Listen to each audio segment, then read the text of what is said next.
Hi guys, Con here. So right now I'm at the used car lot at the corner of Bandar Sunway near LDP there. Alright, this is the same place where I bought my 5 Series. So today I am back here, alright, at the invitation of the owner of this car, alright, this Audi A8. He has invited me to do a review of this car, do a walk around of this car, test drive this car, and this car is actually available for sale if you are interested, right? It's parked here on consignment basis. Now, those people cutting grass here, let me just withdraw to a corner and talk.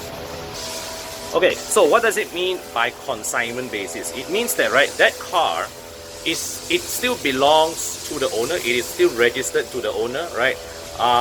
They park here at the used car lot, and so if let's say like any potential buyer come, they will buy and sell, right? They'll offer a price, then the dealer will take it at that price and give that whole lump sum of money to the seller. And what the dealer does is, for them to make money, they will just charge a fee for them to handle all the JPJ, Puspakom, all the legwork and all that. Okay, I have to add, Wern's also has that service. A number of cars that they have at the showroom floor over there are also on consignment basis. Now, what is the advantage really of consignment basis? It is almost like a win-win situation where you, as the seller, you get to let go your car at a higher price. For the dealer, it is a no-risk thing because they can take your car in to sell without having to fork out X amount of money. So that is why you are able to sell your car at a higher price. Dealer is able to turn a profit without having to fork out any money upfront. So in a way, it is a win-win. So let's look at this A8 here. This is a 2010 car. It is a parallel import from the UK. Okay, so so the A8 here is a competitor of the BMW 7 Series. It is a competitor of the Mercedes S-Class. And like all cars this class, right, at this segment, right, globally, you get long or short wheelbase options. In Malaysia, the A8 came standard with long wheelbase, but this UK unit here, this is a standard wheelbase model. And what is under the hood? It is powered by a 4.2 liter naturally aspirated V8. It is the same engine as you get in the R8, same engine as you get in the RS4 of that generation. Yeah, so asking price for this car is about 130,000 ringgit. Of course, as with all used cars, it is open for nego one. But I want to point out one thing: 130,000 ringgit is not a bad price for this. You know why? Because if you were to go shop for 130,000 ringgit for a BMW at this age, what you'll be getting is just a 535i, right? An F10 535 2010 is going about this price, and it gives you a 3 liter inline 6. The same price for this Audi gets you a 4.2 V8. All right, and so if that is the kind of thing that you like, this therefore becomes a bargain. But also, having said that, it is not an entirely perfect proposition.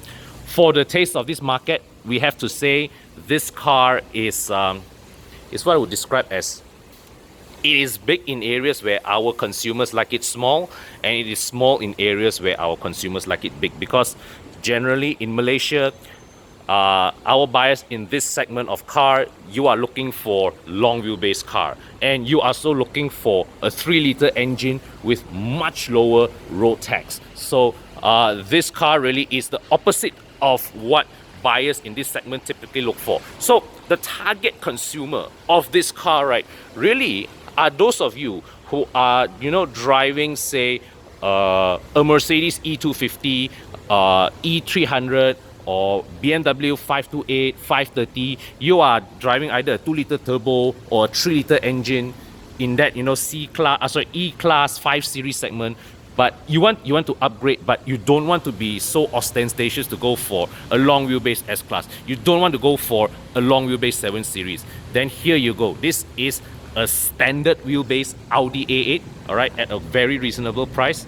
But the question is, do you want a V8 with your car? All right, so let's have a close-up on the car's condition. Now, as you can see, this is a well taken care of car. It's used as a daily driver, right? There is a bit of fading here on the headlights, but it's still clear enough, right? That you can shine at night. There's a bit of a peel off here, but nothing big. It's no big deal, right? It's kind of things, not the kind of things that leave you stranded by the roadside, so it's fine. A bit of stone chips on the bonnet, no big deal. And yeah, got this nice upgraded ABT rims. Let's see what's the size, 275/40 ZR20 at the front. Right, car has keyless entry. And the rear tires are 275/40 ZR20, so uniform size tires front and back. Yeah, okay, at the back. And yeah, so there's only a very subtle quattro badge here and all. So this car really appeals to those of you with a slightly more understated taste in things, right? You don't need something showy, you don't need something ostentatious. You just want what you want, right, is you're looking for you know, the muscle under the sheet metal. This is suitable for those of you that you don't want to show off your wealth. All right, so let's look at the condition under the boot. Okay, as you can see, all the boot trims are in good condition, right? And they have this nice, this nice compartment here, and you have this net which you can use to partition this off, right? There are these holes here, right? Which here you can see it clips. It's meant to clip nicely inside, and you just raise this net. Yeah, okay. Owner's manual. Let's lift under here. Space saver spare tire. Right, here's another compartment in here as well. 12-volt socket. And so this is a... What is this? Look at that. I think that is supposed to be for you to put a ski bag. Yeah. Yeah, I believe so. That's for the ski bag. Option for winter countries. Okay, and powered closing. So we shall go and look in the engine bay. So yeah, here's the 4.2 liter V8. Okay, very clean engine room. Of course, if you are interested to buy this car, just bring it to a service center, jack it up, and see if there are leaks. Not any that I can see here from a glance. And we shall look inside. Very well kept interior. Okay, but Audi interiors have always been of very, very high quality. I shall step in and start the car.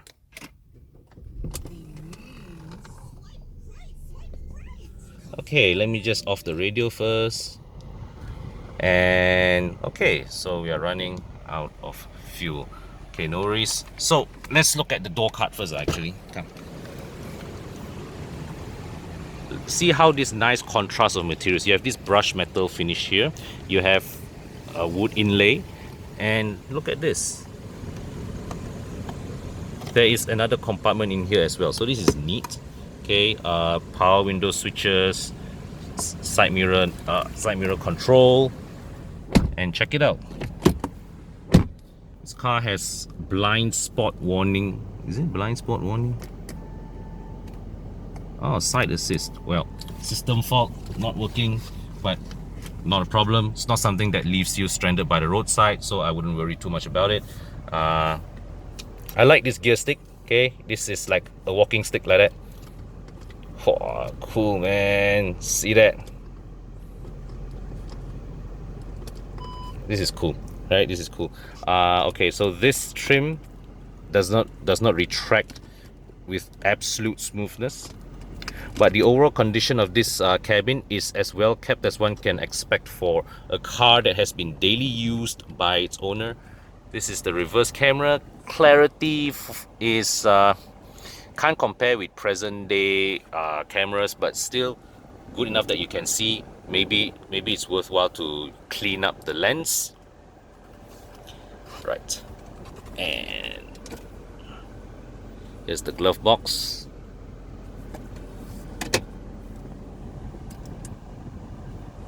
And look at all these metallized switches. Nice. And these switches all feel cold to the touch, you know. So it's proper. It is proper metal. Okay. And look at this. You can actually raise this. See that? Okay. Nice touch. Or you can pull this up. Okay, where there's a connector here, and saw that. Got phone. Please use your mobile phone or the MMI. That is a very roundabout way of saying this doesn't fucking work. But well, you see, the thing is that for this in-car phone to work, you need the built-in SIM card anyway, so can't be blamed. Something nice to show off to your friends lah if you get this, but not going to be of use. Right, so you got sunroof here.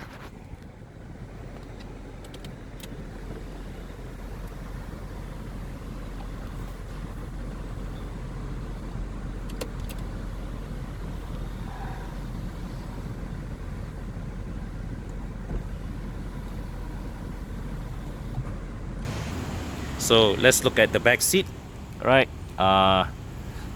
what can I say? Very good condition, right? So here, let's look at the armrests. Look at this whole thing come down, and it really gives you like a very four-seater kind of feel, right? Lift this up. Storage compartment here. Okay, I think this is solid. It cannot be. There's nothing inside, but you get rear zone climate control. That is nice. Okay, and open this. Yep. So there's another compartment inside here. Oh. Okay, and so yeah, got 3 sockets, man. Check this out, 3 12-volt sockets. Remember, this car was before USB became a popular charging mechanism. So yeah, 12-volt sockets is what you get here. You get Bose surround. So you come inside. So this button here actually operates the sunshade. Okay, I can have this one. Alright, cool, huh? And yep, so this is a solid piece of plastic. Everything here seems to be in order. The sunroof just now, okay, what happened was that one of the mechanism up there is a little loose, so the owner just have to press it down a little, press that plastic piece up there a little, and the sunroof closed normally. So that is something that, okay, you may want to decide to fix, or you may not. Yeah, just something to take note, but you just don't use, you can choose not to use it, okay. Here got lights here, door pan, what do you call it, grab handles. Yep. And here you got ashtray. So the question is, right, the question now is, where is the power window switch? It's not here, it's not here. So to open the windows, you really are dependent on the driver. You have to ask the driver to open your rear windows. Okay, so right now I am heading out for a drive in this car. Seated right next to me here is the owner. You want to appear or not? Okay, good. So, but he's a bit camera shy, so he's just going to flash his face once. And along the way, if let's say I feel anything funny, I'll ask you. Sure. No problem. Yeah. Meanwhile, that is Bing there. Okay, watch her video for this. Our friend Steven here is also going to sell that Boxster. Okay, her video will have all the details. Watch that. All right, meanwhile, let's come back to the A8. So this is a UK spec car, 4.2 liter V8 NA. Okay, so we are turning toward LDP, going for a quick spin. Alright, we don't want to add too many kilometers on the clock. We want to drive just enough to have a feel of this car. Okay, so traffic looks a bit heavy. That means may not have chance to fully stretch the legs of this V8, but I must say it's quiet, man. Yeah, This thing's very. yeah. Do you miss the feel of your V8 now that you have moved on to a 5-seat, a 2-liter inline 4 turbo? Yeah, definitely. Yeah. Yep.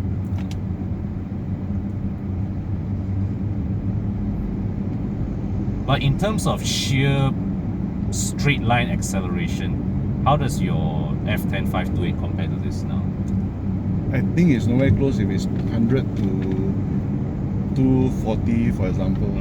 Yeah, maybe 0 to 100 you feel similar, but still not there. Yeah, of course. Yeah. The power don't come instantly just like that. Yeah. And wow, the ride is very good. Steering is a bit light, okay, but this is coming from my BM, right? So this steering feels quite light. Yeah, the steering is light, but the turning is sharp. Yeah. Right, it's a very quick steering rack.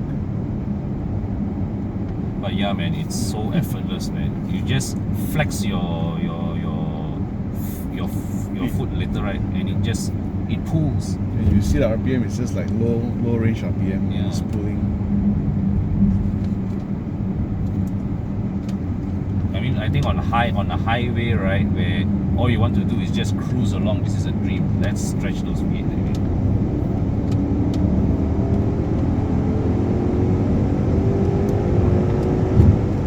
The acceleration is immense, but more entertaining really is the way the power is delivered and the sound that, it is quite muted. Okay, this car has very, very well muted insulation, but still you hear the roar of that V8, somewhere far in front there, but you hear it.